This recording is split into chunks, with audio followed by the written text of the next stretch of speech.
Hi friends, good morning. ఎలా ఉన్నారు? అందరూ బాగున్నారండి? మేమైతే చాలా బాగున్నామండి. ఈరోజు మనం రెసిపీ చూద్దాం రండి. రైస్ పచ్చిశనగపప్పు ఎగిరండి, చాలా బాగుంటుంది పిల్లలకి లంచ్ బాక్స్లోకి. పిల్లలకి అయిపోతుంది. కుక్కర్ పప్పు నానబెట్టుకోవాలి. ముందు ఒక 5 నిమిషాల ముందు పప్పు నానబెట్టుకుని పిల్లలకి ఇలా శనగపప్పు ఎగిరి వండుకుంటే పిల్లలకి చాలా ఇష్టంగా తింటారండి.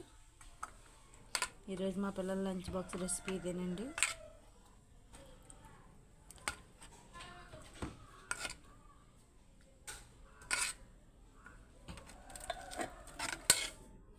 మీరేమనుకున్నారో కామెంట్ చేయండి ఫ్రెండ్స్. మా పిల్లలకి అయితే లంచ్ బాక్స్లో రెసిపీ చేశానండి. ఈరోజు టిఫిన్ అయితే అట్లేసానండి.